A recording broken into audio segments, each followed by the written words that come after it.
ഇനി പാകിസ്ഥാന്റെ പോസ്റ്റിലാണ് ബോൾ എന്ന് പറയാം. പാകിസ്ഥാൻ ഇതുകൊണ്ട് നിർത്തുകയാണെങ്കിൽ ഇതോടുകൂടി കഴിഞ്ഞു.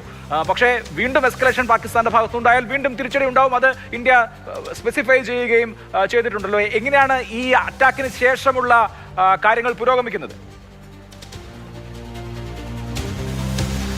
തീർച്ചയായിട്ടും ഇനി പാകിസ്ഥാനാണ് അവരുടെ ഭാവി തീരുമാനിക്കേണ്ടത്. തിരിച്ചടിക്കുകയാണെങ്കിൽ ഉറപ്പായിട്ടും ഇപ്പോൾ ഉണ്ടായിരുന്നതിലും ഇരട്ടി പ്രഹരത്തിൽ പാകിസ്ഥാന് മീതെ ഇന്ത്യൻ മിസൈലുകൾ പതിക്കുമെന്നുള്ള കാര്യം ഇതിനോടകം ഉറപ്പായിട്ടുണ്ട്.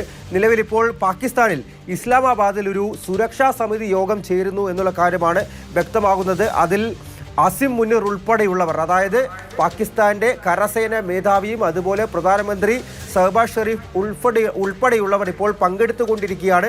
അതിനുശേഷമായിരിക്കും ഷഹബാസ് ഷെരീഫ് മാധ്യമങ്ങളെ കാണുക എന്നുള്ള വിവരം കൂടി ഇപ്പോൾ പുറത്തു വരുന്നുണ്ട്. പാകിസ്ഥാൻ ഇനി എങ്ങനെ നീങ്ങുന്നു എന്നുള്ള കാര്യങ്ങൾ വിലയിരുത്തിയായിരിക്കും, അല്ലെങ്കിൽ അതിനനുസരിച്ചായിരിക്കും ഇന്ത്യയുടെ മുന്നോട്ടുള്ള മറുപടികൾ. ഇന്ത്യ ഇപ്പോഴും ഈ അതിർത്തിയിൽ നിയന്ത്രണ രേഖയ്ക്ക് സമീപത്ത് ഉള്ള തർക്കം അത് പരിഹരിക്കാൻ വേണ്ടി ആലോചിച്ചു കൊണ്ടിരിക്കുകയാണ്. പ്രത്യേകിച്ചും പാകിസ്ഥാന്റെ ഭാഗത്തു നിന്നും പ്രകോപനം ഉണ്ടാകുന്ന ഈ ഒരു സാഹചര്യത്തിൽ മാത്രമാണ് ആ തിരിച്ചടി നടത്തിക്കൊണ്ടിരിക്കുന്നത്. പക്ഷേ ഇതിനോടകം തന്നെ വന്ന പാകിസ്ഥാന്റെ പ്രതികരണങ്ങൾ എടുത്തു നോക്കിക്കഴിഞ്ഞാൽ മനസ്സിലാകും പാകിസ്ഥാൻ ഇതിനെ ഒരു യുദ്ധമായി തന്നെ കണക്കാക്കുന്നു. മാത്രമല്ല ഇന്ത്യ ഇപ്പോൾ നടത്തിയതുപോലെ ഒരു സ്ഥലം, ഒരു ലക്ഷ്യം അവർ പ്ലാൻ ചെയ്ത് പദ്ധതിയിട്ട് പിന്നീട് ഒരിക്കൽ ഒരു തിരിച്ചടി നൽകാൻ വേണ്ടിയിട്ടുള്ള നീക്കത്തിലേക്കാണ് പാകിസ്ഥാൻ പോകുന്നത്.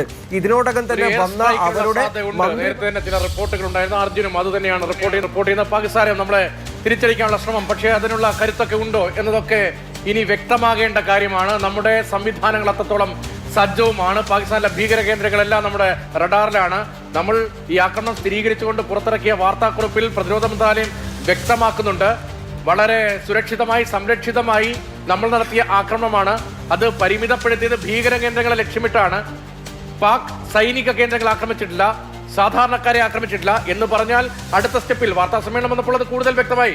അടുത്ത സ്റ്റെപ്പിൽ ഞങ്ങൾ ഭീകര കേന്ദ്രങ്ങളെല്ലാം ഐഡന്റിഫൈ ചെയ്തിട്ടുണ്ട്, എല്ലായിടത്തും സജ്ജമാണ്. ഇനി ഒരു ആക്രമണം ഉണ്ടായാൽ തിരിച്ചടിക്കും എന്നതാണ് നൽകുന്ന സന്ദേശം. നമ്മൾ നേരത്തെ പറഞ്ഞൊരു പ്രതികരണമുണ്ടല്ലോ, പാകിസ്ഥാനിലെ പ്രതികരണം. പാകിസ്ഥാനിൽ ആക്രമണം നടത്തി എന്ന് അവിടുത്തെ ഒരു ദൃക്സാക്ഷി പറയാണ്. മുരിക്കയിൽ പാകിസ്ഥാന്റെ സുരക്ഷാ സമിതിയുടെ ക്യാബിനറ്റ് അവരുടെ സുരക്ഷാ സമിതി യോഗം ചേർന്നതിന്റെ ദൃശ്യങ്ങളാണ് കാണുന്നത്. പലതരത്തിലുള്ള പ്രോപ്പഗാൻഡ രതീഷ്. ഇപ്പോൾ ഒരു പാകിസ്ഥാൻ ഹാൻഡിൽ പറയുന്നത് ഇന്ത്യ നീലം ജലം ഹൈഡ്രോ പവർ പ്രോജക്റ്റ് അറ്റാക്ക് ചെയ്തു എന്നുള്ളതാണ്. പാകിസ്ഥാൻ ക്ലെയിം ചെയ്യുന്നത് സിവിലിയൻസ് മരിച്ചിട്ടുണ്ട്, ഒരു 3 വയസ്സുകാരി അടക്കം 9 സിവിലിയൻസ് മരിച്ചിട്ടുണ്ടെന്ന് പാകിസ്ഥാൻ ആരോപിക്കുന്നുണ്ട്. അതുപോലെ അവരുടെ മിലിറ്ററി ഇൻസ്റ്റലേഷൻസും ജലം നീലം ഹൈഡ്രോ പവർ പ്രൊജക്റ്റും ഒക്കെ ആക്രമിച്ചത്. ഇങ്ങനെ അന്താരാഷ്ട്ര സമൂഹത്തിന്റെ ശ്രദ്ധ നേടാൻ വേണ്ടി പല തരത്തിലുള്ള പ്രൊപ്പഗാൻഡ സോഷ്യൽ മീഡിയ വഴി അഴിച്ചുവിടുന്നുണ്ട്. പാകിസ്ഥാൻ പട്ടാളക്കാരെ തെരുവിൽ കണ്ടാൽ കളിയാക്കും, കല്ലെറിയും, കൂകി വിളിക്കും എന്ന നിലയിലേക്ക് പാകിസ്ഥാൻ പട്ടാളത്തിന്റെ ഇമേജ് പാകിസ്ഥാനിൽ തകർന്നു പോകുന്നു എന്നതാണ് അവിടെ നിന്നുള്ള റിപ്പോർട്ടുകൾ ഈ സംഭവത്തിന് മുൻപേ തന്നെ വന്നുകൊണ്ടിരുന്നത്. പാകിസ്ഥാൻ സൈന്യത്തെ സംബന്ധിച്ചും പാകിസ്ഥാൻ സർക്കാരിനെ സംബന്ധിച്ചും അവരുടെ ഇമേജ് തിരിച്ചു പിടിക്കണമെങ്കിൽ എല്ലാ കാലത്തും ഇന്ത്യ വിരുദ്ധത മാത്രമാണ് അവരുടെ കയ്യിലെ ഇന്ധനമൂർജ്ജം. അത് പല തെരഞ്ഞെടുപ്പിൽ നമ്മൾ കണ്ടിട്ടുള്ളതുമാണ്.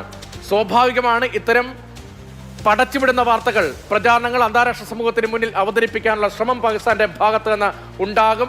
അതേസമയം തന്നെ ഒരു ഭാഗത്ത് അവിടുത്തെ മാധ്യമങ്ങൾ സമ്മതിക്കുന്നു ഇന്ത്യയുടെ പ്രത്യാക്രമണം, തിരിച്ചടി അത് കനത്തതായിരുന്നു, വളരെ വളരെ വളരെ വലുതായിരുന്നു എന്ന്.